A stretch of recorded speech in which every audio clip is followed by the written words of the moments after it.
nhom luôn đâu phun chụp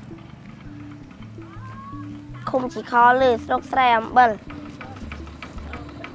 muốn từ cái lên cặp bớ nhom lên lục mục đồ tham anh hay nừng riệp bẹ kho áo cặp bớ hay nừng vô cầm bật hay nừng vô cật thố bài thăng diêm vô tự đại lừa cô diêm. This is Set. He's 11 years old and he works 10 hours a day to earn £1.60. Set is just one of hundreds of children campaigners say may work in plantations at harvest time, exporting sugar directly to the EU through British sugar giant Tate and Lyle.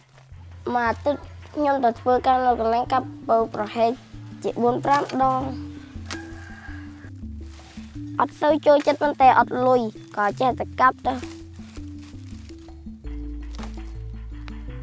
Càng nghe nó bị bạ đau hot không yên cầm lăng vì mà đau tiền mà đau trong tiền đi. Tate and Lyle Suppliers are two companies known jointly as KSL. For the past 2 years, they've sold 100% of their sugarcane to Tate and Lyle Sugars. Kỳ vô tự đâm chu đang o kỳ chu chua đâm một bầu mình ta đi cái láng na đây nơi chừng nó mà với cái kia đâm đây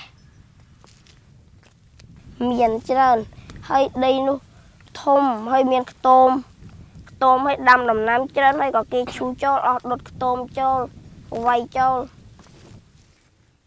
And we reduce our carbon footprint a little more by shipping it over here to the UK. So even though our sugar comes in brown or white, it's also very green. Tate and Lyle buy their sugar from Cambodia through the European Union's Everything But Arms initiative, or EBA. The scheme is intended to strengthen the economies of the world's least developed countries. Under the EBA, sugar imports are guaranteed a minimum price per ton, and they enter the EU market free of quota and import tariffs. The scheme has resulted in the rapid growth of Cambodia's agribusiness industry. Sugar exports to the EU have rocketed from sales of €10,000 in 2001 to 10 million last year, and the Cambodian government has made it easy for companies to cash in on the crop. In the past few years, they've cleared nearly 100,000 hectares of land for sugar plantations alone. By giving EBA, by opening the door of the EU market, we are supporting, the private sector in its own development. Local and international companies have swooped in and have leased out plantations across the country. Yet, many of the land deals have been controversial, with activists claiming that much of the land for those plantations has been stolen by the Cambodian government from small-scale farmers. One thing is certain, and that's that the EU has benefited hugely from the deal. Last year, nearly 97% of all the sugar exported from Cambodia was sold straight to the EU. Most of it seems to have been bought by Tate and Lyle, which imported 99% of the EU's Cambodian stock.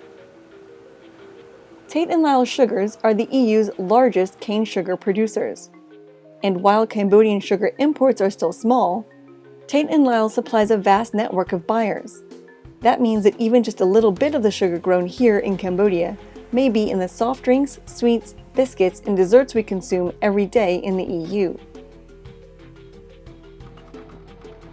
Not everyone is benefiting from this trade. Villagers claim they've been forced off their land, threatened with violence, and have lost their farms, income, and livestock because of the plantations. Now, rights groups behind a clean sugar campaign are calling on the EU to suspend the trade scheme. They say it hurts Cambodia's farmers more than it helps them. They've also accused sugar companies of complicity in human rights abuses, including the very same suppliers that sell sugar to Tate and Lyle.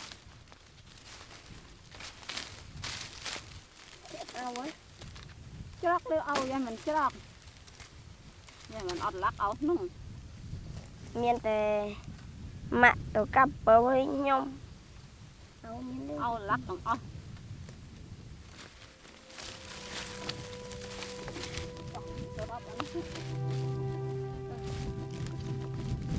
miền đây luôn anh xôi chiềng ព្រោះកោយគេពិបាកហត់រោគតម្រាំតែបាន10000ដល់ជិត100បាច់ហើយមួយបាច់20ដើមតម្រាំតែបានហត់ជ្រុះញើសអស់ប្រហែលជាប្រហែល100ណោះ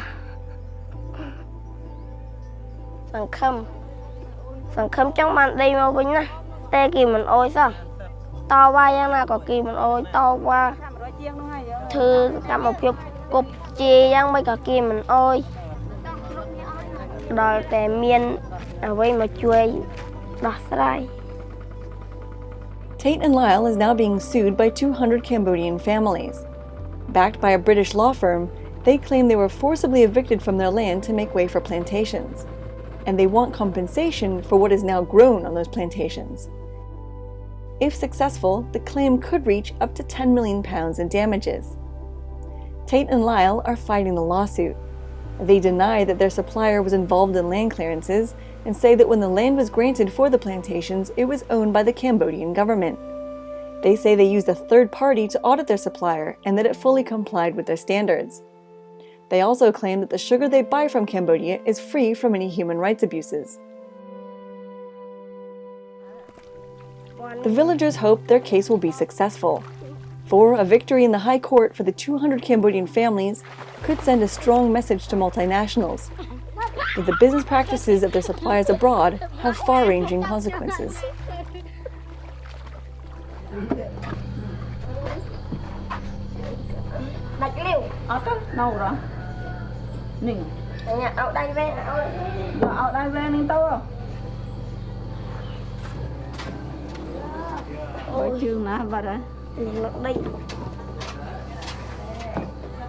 Màទឹកទៅម្ដងពីរដង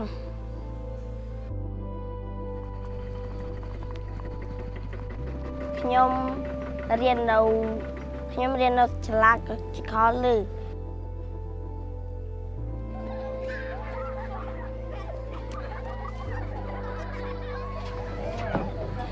ជួយចិត្តបើសិនតែកាប់ពោបានលុយទៅកាប់ពោបើសិនតែកាប់ពោមកបានលុយទៅសាលារៀនបើសិនតែអត់លុយទៅកាប់ពោ